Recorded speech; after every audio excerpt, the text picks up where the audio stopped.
සමාජ මාධ්‍ය භාවිතා කරනකොට සමාජ මාධ්‍යයේ තියෙන එක ස්වභාවයක් තමයි මිනිස්සු ආකර්ෂණය කරගන්නේ මිනිස්සු අතරට යන්නේ පොසිටිව් දේවල්ද නෙගටිව් දේවල්ද?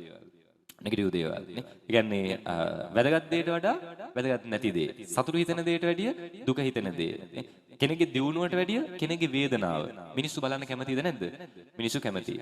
වර්තමානයේ තරුණ පරම්පරාව ගොඩාක් සමාජ මාධ්‍ය භාවිතා කරන නිසා එයාලා හිතනවා මගේ වටිනකම තීරණය වෙන්නේ මම සමාජ මාධ්‍ය තුල ලබා ගන්න views වලින්, like, comment වලින් නේ. අද කොච්චර අය මාත් එක්ක එකතු වෙලාද? කොච්චර අය මගේ මේ ෆොටෝ එක හරි වීඩියෝ එක හරි කොච්චර අය බලලා තියනවාද? කොච්චර අය මේකට කැමැත්ත ප්‍රකාශ කරලා තියනවාද? එහෙනම් මගේ එකත් එක තමයි වටිනකම තීරණය වෙන්නේ. මතක තියාගන්න මිනිස්සුන්ගේ ගොඩාක් ආකර්ෂණ ඇති වෙන්නේ යහපත් දෙයට යහපත් දෙයට.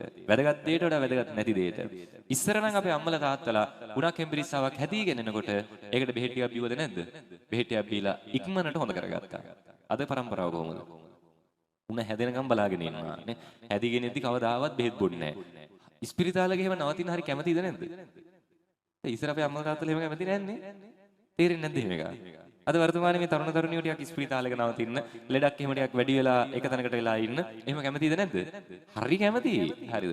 ඒ කැමැත්ත කොච්චරද කියනවනම් පොඩි උණක් හැදිච්ච ගමන් ඉස්සර අපේ අම්මලා තාත්තලා වගේ නේ ඇඳෙන් නැගිට ගන්න පණ නැහැ. නේ? අද ඇඳෙන් නැගිට ගන්න බෑ. හරි අමාරුයි, හරි අපහසුයි.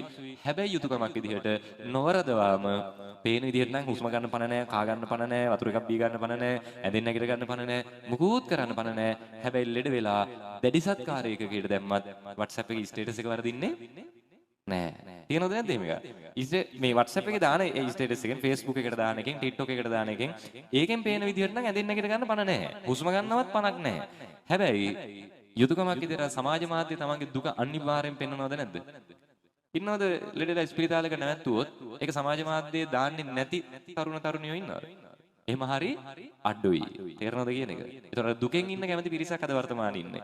ඔන්න ඔය හේතුව නිසාම සමාජ මාධ්‍ය භාවිතය ඔන්න ඔය වැරදි භාවිතය නිසාම අද වර්තමානයේ ගොඩාක් මේ ඉන්න පිරිස විශේෂයෙන්ම තරුණ අය හොඳද? ඔයාලා ගොඩාක් අය ප්‍රශ්නයකදී මුහුණ දෙන්න සූදානම නැහැ. වැටෙනවා ඉක්මනට වැටෙනවා නේ. හරිද? දුක කියන එක දරා ගන්න හරි අමාරුයි. වේදනාව දරා ගන්න හරි අමාරුයි.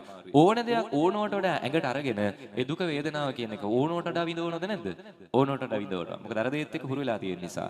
ඒ නිසා මතක තියාගන්න මිනිස්සු කැමති ඔබට වරදිනවට. මිනිස්සු කැමති ඔබේ දුක දිහා බලාගෙන ඉන්න. මිනිස්සු කැමති ඔබේ වේදනාව දිහා බලාගෙන ඉන්න. හැබැයි අපේ යුතුයකම තමයි සමාජෙට අපේ තියෙන අසාර්ථකත්වය නෙවෙයි අපි පෙන්වන්න ඕනේ මොකද්ද? අපේ තියෙන සාර්ථකත්වය.